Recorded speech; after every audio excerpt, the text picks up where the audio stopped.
Hello बच्चों, let's read out the question first.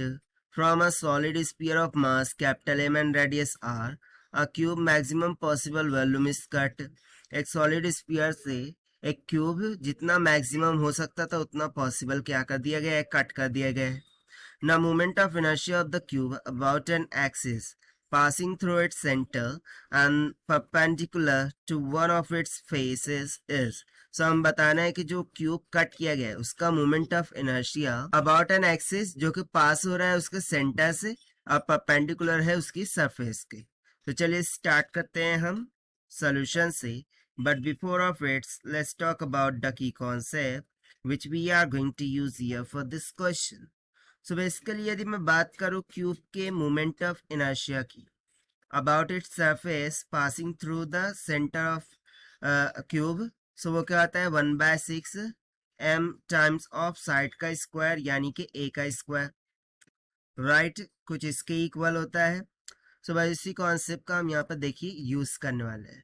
So basically scenario क्या बन रहा है कि कुछ इस तरीके से स्फीयर होगा, राइट. अब इसमें से क्या है, जितना मैक्सिमम पॉसिबल है उतना पॉसिबिलिटी के साथ इस तरीके से कुछ क्यूब को क्या किया जा रहा है, कट किया जा रहा है, राइट. इसकी साइड को हम मान लेते हैं कुछ स्मॉल ए के इक्वल, ठीक है. क्यूब की साइड को मान लेते हैं स्मॉल ए के इक्वल, और साथ ही साथ जो इसका रेडियस है स्पीयर का वो हमें कैपिटल आर की इक्वल गिवन है और मास कितना गिवन है, कैपिटल एम की इक्वल. सो बेसिकली यहाँ पर देखिए यदि मैं कंसिडर करूँ इस क्यूब का जो डायगोनल होगा, सो क्यूब का डायगोनल तो इस स्फीयर के डायमीटर के इक्वल होगा, राइट. सो यहाँ सिंपली हम बोल सकते हैं सो क्यूब का डायगोनल क्या होता है, √3 times of A. This should be equals to the diameter of sphere यानी कि ट्वाइस ऑफ आर. सो यहाँ से मुझे ए की वैल्यू मिल जाएंगी 2/√3 टाइम्स ऑफ आर, ठीक है. इसको हम यहीं पर होल्ड रखते हैं. नाउ मैं कंसिडर करता हूं यहाँ पर कि m dash is the mass of cube. जो भी क्यूब हम कट कर रहे हैं ना उसका मास m डैश है. So we know one of the relation कि जो डेंसिटी होती है this is nothing but equals to mass upon volume, right. So यदि मैं यहाँ पर देखूँ सो स्फीयर बोलो या फिर क्यूब बोलो उसके लिए डेंसिटी इक्वल होंगी. So delta S okay rho S is equals to rho C हो जाएगा. सो इसको हम रो डैश मान लेते हैं कि density of sphere is equals to density of cube. So इसको अकॉर्डिंग टू फॉर्मूला यदि मैं लिखूं so mass of the sphere है कैपिटल एम, उसका वॉल्यूम क्या हो जाएगा 4/3 पाई कैपिटल आर का cube. This is equals to density of cube M dash sorry mass of the cube M dash divided by उसका वॉल्यूम क्या हो जाएगा ए का cube, right. So further solving m dash will becomes out equals to 3 capital M divided by 4 pi r का cube. But देखिए यहाँ पर क्या आ जाएगा, a का क्यूब आ जाएगा.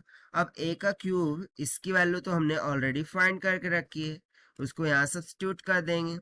सो यहाँ से मैं लिख रहा हूँ कि जो m डैश है this will be equals to 3 capital M by 4 pi r का क्यूब मल्टीप्लाई बाय देखिए यहाँ पर आर ए की वैल्यू क्या आई थी 2/√3. सो 2 का क्यूब कितना हो जाएगा 8 और √3 का क्यूब क्या हो जाएगा 3/√3, ठीक है.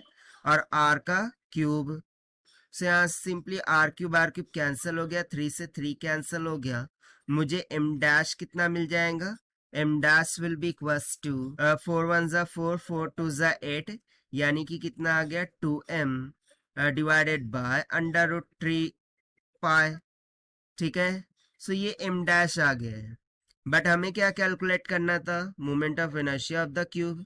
सो उसको हम सिंपली कैसे कैलकुलेट करेंगे, तो simply by using the conceptual formula moment of inertia for the cube this will be equals to 1/6 times of its mass that is m dash into a का square, right.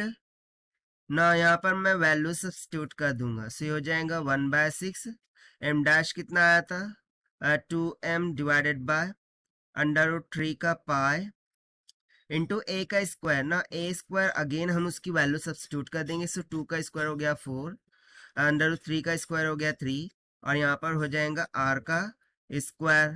So after simplifying and solving, moment of inertia will comes out 4m r का square divided by 3 3 is 9 √3 पाई के equal.